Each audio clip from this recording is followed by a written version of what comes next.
Hello and welcome to all my nearest and dearest students. So today we will talk about the drift velocity of an electron, very important topic of your class 12th physics.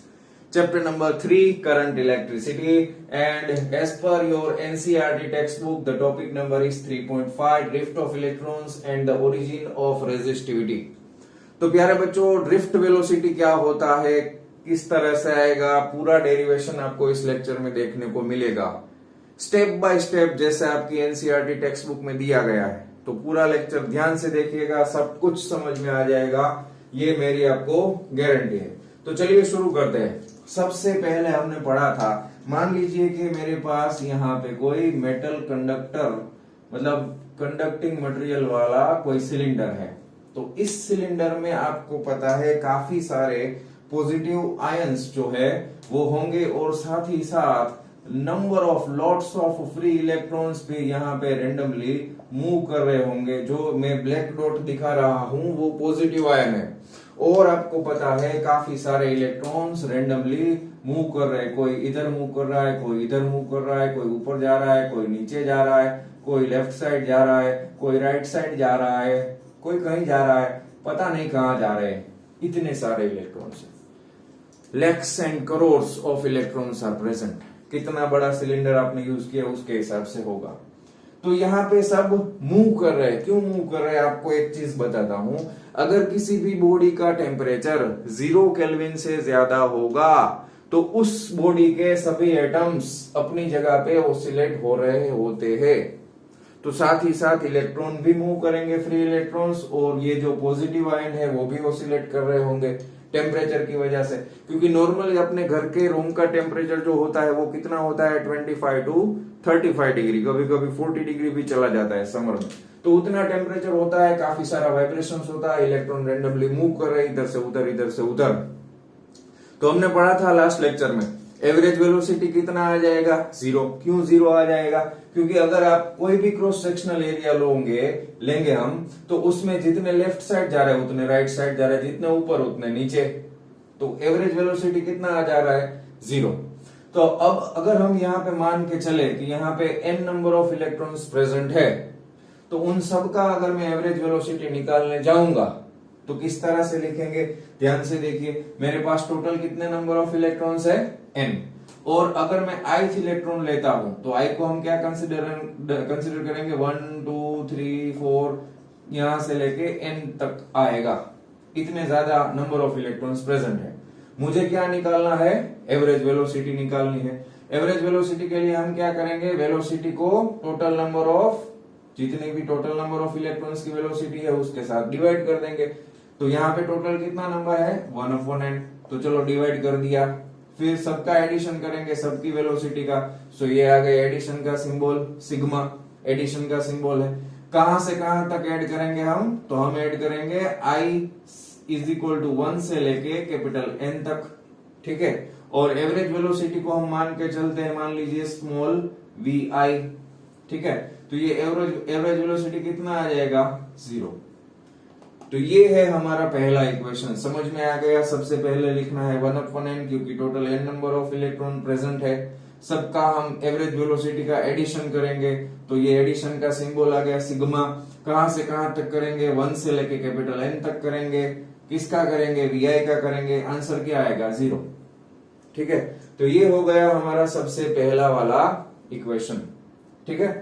अगर हम बात करेंगे कि यहाँ पे मैंने अगर कोई इलेक्ट्रिक फील्ड नहीं लगाया है और टेम्परेचर की वजह से अगर इलेक्ट्रॉन रेंडमली मूव कर रहे हैं, तो मैं यहाँ पे एक सिंपल सा एक डायग्राम हम बनाएंगे।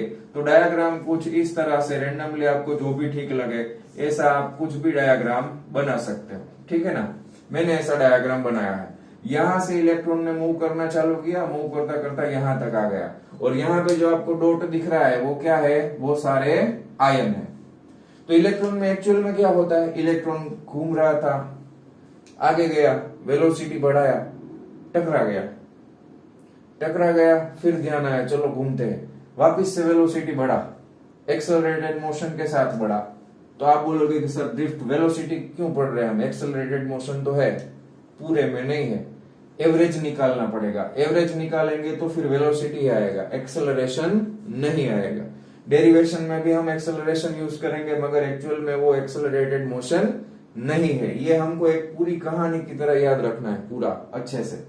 ठीक है, तो यहाँ पे मान के चलते एक इलेक्ट्रॉन था, इस तरफ गया तो यहाँ पे दूसरा आयन आ गया, यहाँ से टकराया, कोलिजन हुआ, यहाँ पे गया, यहाँ टकराया, वापिस कोलिजन हुआ, वेलोसिटी 0 हो गया, फिर एक्सेलरेटेड मोशन चालू किया, यहाँ पे दूसरा आयन आया, फिर टकराया, वेलोसिटी 0, वापिस भागा, यहाँ गया, टकराया, 0।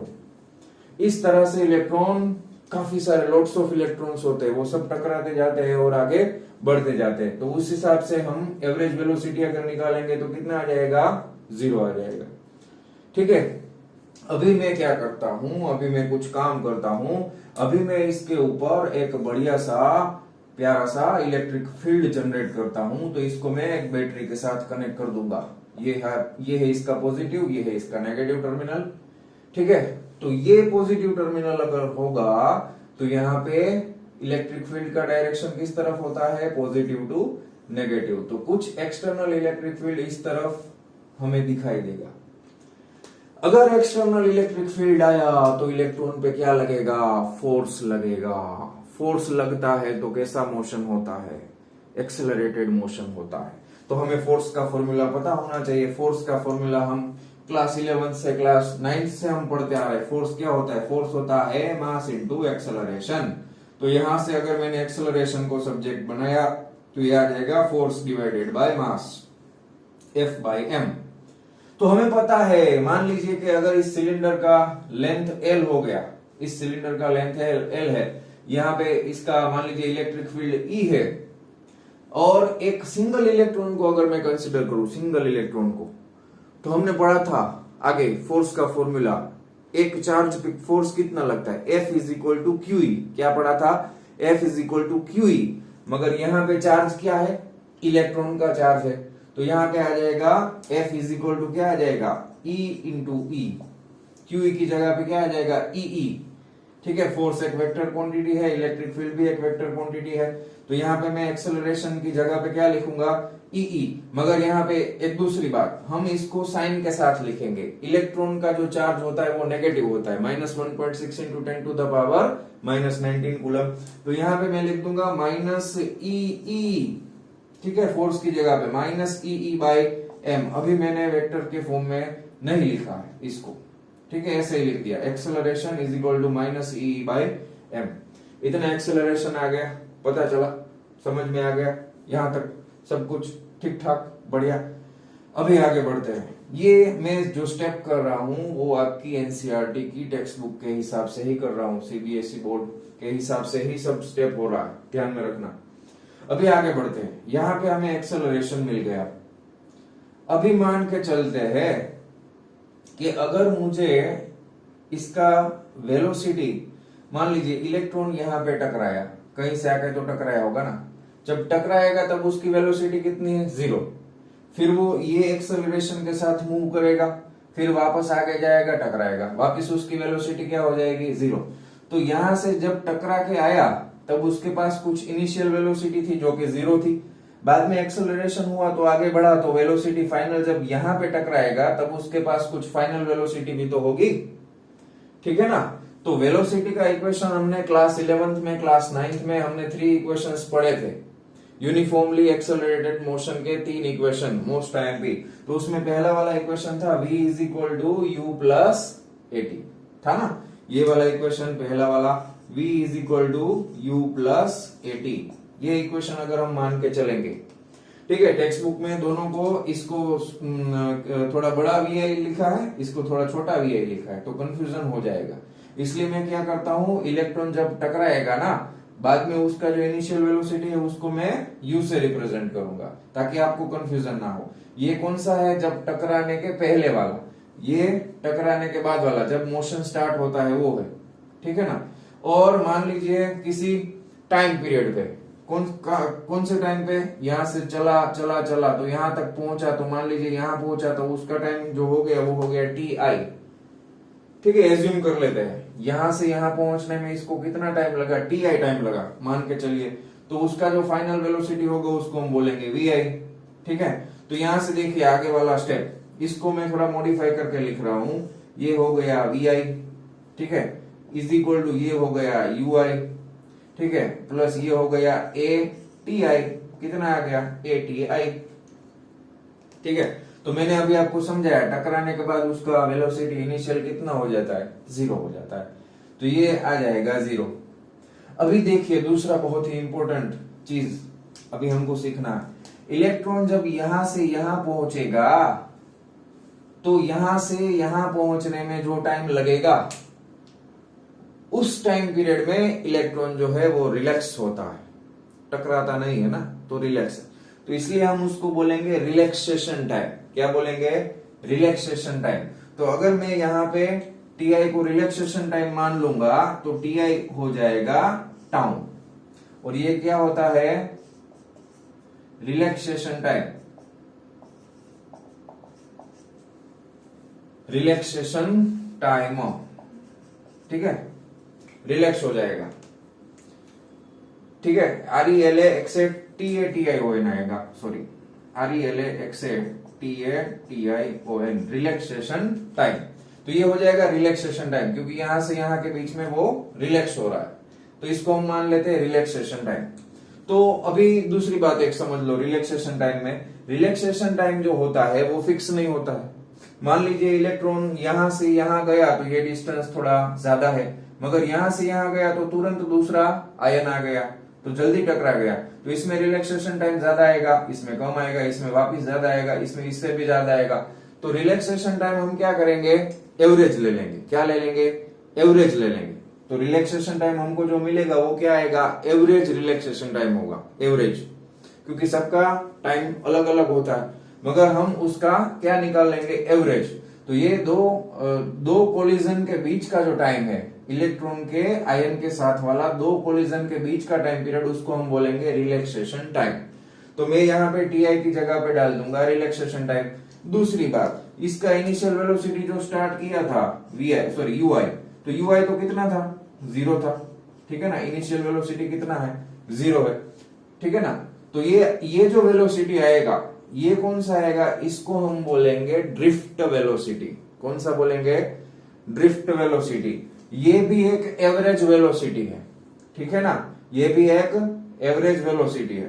तो एवरेज वेलोसिटी को ही हम क्या बोलेंगे, ड्रिफ्ट वेलोसिटी। ड्रिफ्ट वेलोसिटी किसकी वजह से आ रही है, इलेक्ट्रिक फील्ड की वजह से। इलेक्ट्रिक फील्ड की वजह से फोर्स लग रहा है, फोर्स की वजह से एक्सेलरेशन वाला टर्म आया, उसकी वजह से वेलोसिटी चेंज हो गया। तो वेलोसिटी जो आएगा उसको हम बोलेंगे ड्रिफ्ट वेलोसिटी, घसीट के चल रहा है, ठीक है। तो जब मैं यहाँ पे इलेक्ट्रिक फील्ड इसको दूंगा तो इसका जो पाथ है वो कुछ थोड़ा सा इस तरह से चेंज हो जाएगा, ठीक है, और यहां तक जाएगा। इसको अगर मैं बी डैश बोल दूं तो ये इतना ज्यादा डिस्टेंस कवर करेगा। ये इसका फाइनली जो, ये अगर इलेक्ट्रिक फील्ड नहीं होता तो बी तक आ जाता, मगर अगर इलेक्ट्रिक फील्ड है तो ये बी डैश तक जाएगा, थोड़ा ज्यादा आगे बढ़ेगा, ठीक है ना। इतना समझ में आ गया। तो चलिए अभी हम इसको अभी क्या लिखेंगे, इसको अभी हम करेंगे, हम मान के चलते हैं ये जो वी आई है इसको मैं अभी लिख लूंगा वी डी, क्योंकि ये ड्रिफ्ट वेलोसिटी। क्या लिख लिया मैंने, वी डी ले लिया, ड्रिफ्ट वेलोसिटी। तो drift velocity V D is equal to क्या जाएगा, ए इंटू टाउ आ जाएगा। अभी एक्सेलरेशन तो मुझे पता है, एक्सेलरेशन क्या है, माइनस ई बाय एम है। तो यहाँ पे मैं लिख देता हूँ v D is equal to, a की जगह पे मैं लिख देता हूं minus e by M into tau, ठीक है। इसको अभी हम संभाल के रखेंगे, ड्रिफ्ट वेलोसिटी के इक्वेशन को अभी हम संभाल के रखेंगे, ठीक है। इतना समझ में आ गया। चलिए तो इस डायग्राम को मैं हटा रहा हूं, ये आपको समझ में आ गया होगा। क्या हुआ, इलेक्ट्रॉन घसीट के थोड़ा आगे चला गया। अगर मेरे पास इलेक्ट्रिक फील्ड डाल दिया मैंने उस पर तो चला गया आगे, क्या कर सकते हैं, चला गया तो चला गया। अभी इस तरह का दूसरा एक डायग्राम है, वो भी as per the text book अगर हम ड्रॉ कर देंगे तो इस डायग्राम में ही मैं कुछ चेंजेस कर देता हूं, ठीक है ना, ठीक है ना। तो क्योंकि टेक्स्ट बुक में वो एक ही डायग्राम दिया है, ये तो मैंने आपको समझाने के लिए ड्रॉ किया था। चलिए इसको मैं थोड़ा मॉडिफाई कर देता हूं, इसी डायग्राम को, ठीक है ना, इसी डायग्राम को हम मॉडिफाई कर देते हैं। ये पूरा सर्किट डालने की भी जरूरत नहीं है, डायरेक्ट आपको पता चल जाएगा। चलिए सर्किट भी निकाल दिया इधर से, ठीक है, इलेक्ट्रिक फील्ड तो रहेगा ही रहेगा, वरना तो काम ही नहीं होगा अपना। चलिए, तो इसमें अगर हम मॉडिफिकेशन में कर दूंगा थोड़ा सा, क्या मॉडिफिकेशन कर रहा हूं, चलिए समझा देता हूं। अगर अभी हम मान के चलते हैं, इसका पहले हमने लेंथ एल मान के चले थे ना, अभी लेंथ चेंज कर देते हैं। चलिए, यहां पे मान लीजिए 2 इलेक्ट्रॉन है और इसकी अंदर की तरफ इलेक्ट्रिक फील्ड बाहर वाला जो है, इसको मैं निकाल देता हूं। अभी अंदर वाले इलेक्ट्रिक फील्ड की बात करेंगे। बाहर वाला जो होता है उसको बोलते हैं एक्सटर्नल इलेक्ट्रिक फील्ड, अंदर होता है उसको बोलते हैं इंड्यूस्ड इलेक्ट्रिक फील्ड। दोनों का डायरेक्शन चेंज होता है, ठीक है ना। अभी अंदर वाला जो इलेक्ट्रिक फील्ड है वो किस डायरेक्शन में है, मान के चलिए इस तरफ से इस तरफ होगा इलेक्ट्रिक फील्ड का डायरेक्शन, ठीक है। तो अगर इलेक्ट्रिक फील्ड यहाँ पे है तो पॉजिटिव टू नेगेटिव होगा, तो इलेक्ट्रॉन पे जो फोर्स लगेगा तो उसके हिसाब से इलेक्ट्रॉन किस डायरेक्शन में मूव करेंगे, इस डायरेक्शन में मूव करेंगे। इतना समझ में आ गया। चलिए, अभी ये यहां से यहां तक का इसका जो छोटा सा लेंथ है सिलेंडर का, उसको मैं मान के चल रहा हूं कितना है, डेल्टा एक्स है। कितना है, डेल्टा एक्स है। तो आपने पढ़ा है, हमने पढ़ा है, क्या पढ़ा है, हमने पढ़ा है velocity is equal to displacement, ठीक है, डिस्प्लेसमेंट अपॉन टाइम, ये हमने पढ़ा है ना, डिस्प्लेसमेंट अपॉन टाइम। तो यहाँ पे मान लीजिए मेरा वेलोसिटी जो है वो कितना है, वेलोसिटी है मान लीजिए वी जो भी है। तो यहाँ पे अगर मुझे डिस्प्लेसमेंट चाहिए, वीडी है ना वेलोसिटी, वीडी ड्रिफ्ट वेलोसिटी, तो यहाँ पे शॉर्ट में लिख रहा हूँ, डिस्प्लेसमेंट क्या हो जाएगा, वेलोसिटी मल्टीप्लाइड बाय टाइम आ जाएगा ना। तो वेलोसिटी मेरे पास है वीडी, ठीक है, वेलोसिटी है वीडी, टाइम है मेरे पास मान लीजिए डेल्टा टी, ठीक है, डेल्टा टी। तो डिस्प्लेसमेंट कितना है, डेल्टा एक्स। ये हमको क्या बता रहा है कि ये हमें बता रहा है कि डेल्टा टी टाइम पीरियड में ये सेक्शन से, और इसका मैं मान लेता हूं क्रॉस सेक्शनल एरिया, ये वाला जो है वो है ए, ये जो क्रॉस सेक्शनल एरिया दोनों तरफ आपको दिख रहा है ना, कितना है, ए जितना। तो ये मान लो ये लेंथ कितना हो जाएगा, लेंथ आ जाएगा delta X is equal to VD delta T जितना। समझ में आ गया, कितना आ जाएगा, वीडी इंटू डेल्टा टी जितना। इतना समझ में आ गया। इलेक्ट्रिक फील्ड का डायरेक्शन इस तरफ, डेल्टा एक्स हमको मिल गया वीडी इंटू डेल्टा टी, ठीक है, डन, इतना पक्का। अभी मान लो, अभी हम एक डेटा एज्यूम करके चलते हैं, okay, small N number of electrons per unit volume. कितना इलेक्ट्रॉन है, small N number of electrons per unit volume है, ऐसा मैंने मान लिया, ठीक है। देयरफॉर यहां पे जो वॉल्यूम होगा, देयरफॉर मैं लिख सकता हूं total number of electrons present. कितने टोटल इलेक्ट्रॉन कितने प्रेजेंट होंगे पूरे सिलेंडर में, ठीक है ना, पूरे सिलेंडर में कितने प्रेजेंट होंगे, टोटल नंबर ऑफ इलेक्ट्रॉन्स। तो ये हो जाएगा यूनिट वॉल्यूम में कितना है, एन, तो ये हो जाएगा n into capital V. Capital V क्या है, ये वोल्टेज नहीं है, capital V is the volume of cylinder. मैं लिख लेता हूं, यहां पे लिख दो, capital V is equal to volume of cylinder, ठीक है, capital V is the volume of cylinder. So total number of electron present आ जाएंगे एनवी। तो वॉल्यूम कितना हो जाएगा, वॉल्यूम हो जाएगा कितना अपने पास, वॉल्यूम हो जाएगा लेंथ मल्टीप्लाइड बाय एरिया। तो मैं लिख लूंगा एन, ये दूसरा है, इसको मैं ऐसा लाइन कर देता हूं, ये आ जाएगा एन, वॉल्यूम आ जाएगा डेल्टा एक्स इंटू ए, डेल्टा एक्स इंटू ए, एरिया से मल्टीप्लाई कर देंगे तो ये आ जाएगा एन, ठीक है। डेल्टा एक्स कितना है, वीडी इंटू डेल्टा टी, तो ये लिख लिया v d into delta t into a, ठीक है। यहां पे वीडी ड्रिफ्ट वेलोसिटी है, इसको मैं मोड में लिख रहा हूं, किसमें लिख रहा हूं, मोड में लिख रहा हूं, क्योंकि ये एक वेक्टर क्वांटिटी है, उसका डायरेक्शन हम बाद में डिसाइड करेंगे, अभी हम सिर्फ उसका वैल्यू ले रहे हैं। सो मैंने मोड में ले लिया, so n into v d into delta t into a, इतना total number of electrons present है।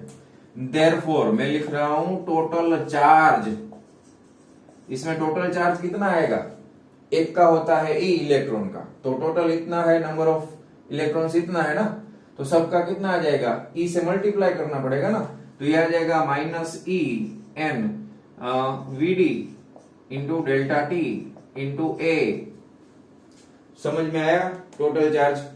तो अभी ध्यान से सुनना मेरे प्यारे बच्चों, ये टोटल चार्ज जो है वो डेल्टा टी टाइम पीरियड में यहां से इलेक्ट्रॉन निकल के यहां तक पहुंचा। हमने लास्ट लेक्चर में पढ़ा था, अगर मैं आपको बोलूं +5 कूलम्ब चार्ज अगर राइट हैंड साइड में जा रहा है तो कन्वेंशनली हम ये मान के चलेंगे, अगर मैं इसको माइनस कर देता हूं, चलो पहले ये माइनस वाला है ना, माइनस वाला, अगर -5 कूलम्ब चार्ज कन्वेंशनली अगर मैं मान लू राइट हैंड साइड पे जा रहा है तो मैं ये कह सकता हूं कि +5 coulomb charge left hand side पे जा रहा है। अगर मैं इसको यहां से हटा दूं तो ये दोनों सेंटेंस सेम रहेंगे। समझ में आया क्या बोल रहा हूं? कन्वेंशनल जो फ्लो होता है करंट का, उसमें हम मान के चलते हैं पॉजिटिव चार्ज फ्लो करते हैं। कहां से? पॉजिटिव टर्मिनल से नेगेटिव टर्मिनल में। एक्चुअली हमें अब पता चला, बाद में पता चला था कि एक्चुअल में तो इलेक्ट्रॉन फ्लो करते हैं, प्रोटॉन जो होते हैं वो तो न्यूक्लियस के अंदर दबे पड़े होते हैं, निकल ही नहीं सकते बाहर, तो वो कैसे फ्लो होंगे? मगर पहले पता नहीं था। तब उन्होंने क्या मान के चला? उन्होंने मान के चला कि भाई पॉजिटिव चार्ज है वो पॉजिटिव टर्मिनल से नेगेटिव टर्मिनल में फ्लो कर रहे हैं। पूरा कैलकुलेशन हो गया, सब हो गया, बाद में पता चला कि एक्चुअल में तो इलेक्ट्रॉन फ्लो कर रहे हैं। मगर जब इलेक्ट्रॉन्स को डाल के इक्वेशंस बनाया तो वही सेम आंसर हमको मिला, तो अभी कोई दिक्कत नहीं है। तो अगर मैं यहां पे मान के चलू, ओके, इफ यहां पे मैं लिख देता हूं, if same positive charge is flow, ठीक है, ये इलेक्ट्रॉन लेफ्ट से राइट फ्लो हुआ, लेफ्ट से राइट फ्लो फ्रॉम, कहां से कहां इसको मैं फ्लो करवा दूंगा, ये electron left to right, so right to left कर दो, from right to left. Then यहां पे टोटल चार्ज कितना लिखेंगे? Plus delta Q is equal to plus आ जाएगा En mod of VD delta T into A, इतना चार्ज आ जाएगा। समझ में आ रहा है ना बच्चों? ठीक है ना? तो ये आ गया टोटल चार्ज, इतना फ्लो हुआ, इतना चार्ज फ्लो हुआ। अभी मुझे करंट का इक्वेशन तो पता है, कितना टाइम में फ्लो हुआ? डेल्टा टी टाइम में फ्लो हुआ ना, ये हमें पता है, डेल्टा टी टाइम में फ्लो हुआ। तो अगर मैं यहाँ पे करंट का इक्वेशन लिखूंगा तो current I is equal to क्या आ जाएगा? Delta q by delta t, हमने पढ़ा हुआ है। सो ये आ जाएगा I into delta t is equal to delta q, ठीक है ना, ये आ जाएगा। तो यहाँ पे मैं डेल्टा क्यू की जगह पे क्या लिख सकता हूँ? आई इंटू डेल्टा टी, जगह थोड़ा कम है तो इसलिए मैं इस इक्वेशन को यहाँ पे सीधा लिख रहा हूँ, delta Q is equal to I into delta T, यहाँ पे लिख रहा हूँ, ठीक है। चलिए प्यारे बच्चों लिख लेते हैं हम लोग, I into delta t is equal to e n v d delta t into a. अभी देखो दोनों तरफ से क्या निकल जाएगा? कैंसल आउट हो जाएगा, डेल्टा टी टाइम निकल गया, कैंसल आउट हो गया। अभी हमने आगे पिछले लेक्चर में पढ़ा था करंट डेंसिटी के बारे में। तो करंट का जिस डायरेक्शन में करंट फ्लो कर रहा है उसी डायरेक्शन में क्या होता है? करंट डेंसिटी भी मिलेगा। तो इसको हम लिखेंगे I की जगह पे J इंटू ए, क्या लिखेंगे? J इंटू ए लिखेंगे, ठीक है ना। और ये जो है वो एक वेक्टर क्वांटिटी है, तो मैं इसको मोड में लिख रहा हूं क्योंकि मैं अभी सिर्फ वैल्यू लिख रहा हूं। तो ये आ जाएगा J A is equal to e n v d into a, ठीक है। ओके, एक बात रह गया, ये जो आया ना ये वाला इक्वेशन, इसको मैं वापस से हटा दे रहा हूं, वापस लिखूंगा, डोंट वरी, बी हैप्पी, क्योंकि ये बहुत इंपॉर्टेंट इक्वेशन आ गया अपने पास। देखो देखो देखो देखो, ये मेरे को मिल गया I इज इक्वल टू ए, पहले लिख रहा हूं ए, ठीक है, फिर लिख रहा हूं VD, फिर लिख रहा हूं N, फिर लिख रहा हूं E। तो ये मोस्ट टाइम पे इक्वेशन है I इज इक्वल टू अवनी, उसको इस तरह से याद रख सकते हैं आप, I इज इक्वल टू अवनी, नी में एन आई आता है मगर एन ई है यहाँ पे, उतना थोड़ा मॉडिफाई करके आप याद रख लेना। I इज इक्वल टू अवनी, A V D N E, A V D N E, ये बहुत ही इंपॉर्टेंट इक्वेशन है। करंट का काफी सारे एमसीक्यूज, काफी सारे एग्जांपल्स इस इक्वेशन से हम सोल्व करेंगे, ठीक है ना। तो करंट का इक्वेशन आ जाएगा I is equal to A VD N E, ठीक है, याद रह गया। अभी आगे बढ़ते हैं, इसको मैं अभी ऊपर से लिख लूंगा। I इज इक्वल टू क्या लिख सकते हैं हम, J A, I is equal to J into a. तो जे एक वेक्टर क्वांटिटी है, इसको क्या बोलते हैं, current density, is equal to A VD N E. दोनों तरफ से क्या कैंसिल हो गया, दोनों तरफ से कैंसिल हो गया ए, एरिया निकल गया, ठीक है ना। तो ये आ जाएगा J is equal to v d N e. अभी देखो मैंने वीडी को संभाल के रखा था, वीडी कितना है, minus E by M into tau. VD क्या है, minus E by M into tau, मगर यहाँ पे मोड में लिखा है, ठीक है ना। तो मोड में तो सब प्लस आ जाएगा ना। सो जे इज इक्वल टू, मैं वीडी का वैल्यू लिख रहा हूं ई बाई एम इंटू टाउ, और ये हो जाएगा एन ई। अभी देखना, यहां पे ई पे मैं मोड कर रहा हूं, क्यों, देखो जरा, देखो जरा, इलेक्ट्रिक फील्ड इस तरफ है, यहां पे कौन सा टर्मिनल था, पॉजिटिव। इलेक्ट्रॉन, इलेक्ट्रिक फील्ड कहां होता है, पॉजिटिव टू नेगेटिव होता है ना। तो इलेक्ट्रॉन इस डायरेक्शन में फ्लो करेंगे तो करंट इस डायरेक्शन में फ्लो करेगा ना। तो करंट की डायरेक्शन और इलेक्ट्रिक फील्ड की डायरेक्शन तो सेम है, और जिस डायरेक्शन में करंट होता है उसी डायरेक्शन में हमें चार्ज डेंसिटी भी मिलता है।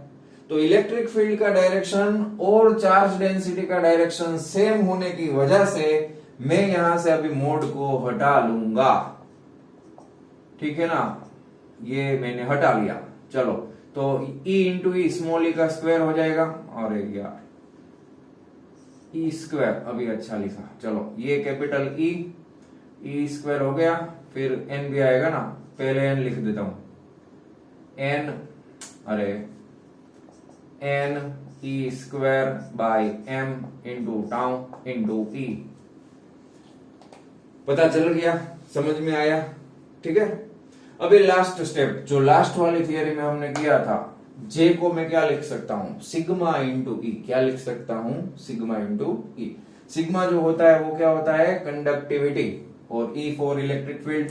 तो जे की जगह पे मैं लिखूंगा sigma E is equal to, ये आ जाएगा, इसको मैं थोड़ा लाइन खींच लेता हूं वरना आप कंफ्यूज हो जाएंगे कि क्या लिखा है सर ने।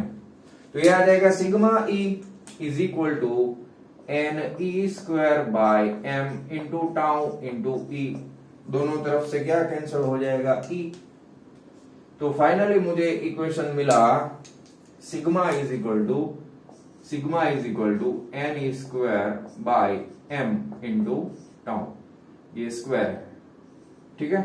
तो ये इक्वेशन ड्रिफ्ट वेलोसिटी का as per the NCERT textbook आपको यहां तक आना है, sigma is equal to N square by M into tau तक आपको आना है, ठीक है। तो मैंने जो बोर्ड पे लिखा है आप एक बार इसको अच्छे से देख लो, अपनी बुक में अपने सुंदर अक्षरों में इसको लिख लो। उसके बाद अपनी टेक्स्ट बुक में, टेक्स्ट बुक ओपन करो, उसमें से एक बार पूरा पढ़ लो और खुद से एक बार पूरा डेरिवेशन निकालो, आपको 100% याद रह जाएगा। तो प्यारे बच्चों, आज का ये लेक्चर हम यहाँ पे खत्म करते हैं। मिलते हैं नेक्स्ट वीडियो लेक्चर में इसके बाद के नेक्स्ट टॉपिक के साथ। तब तक के लिए बाय बाय।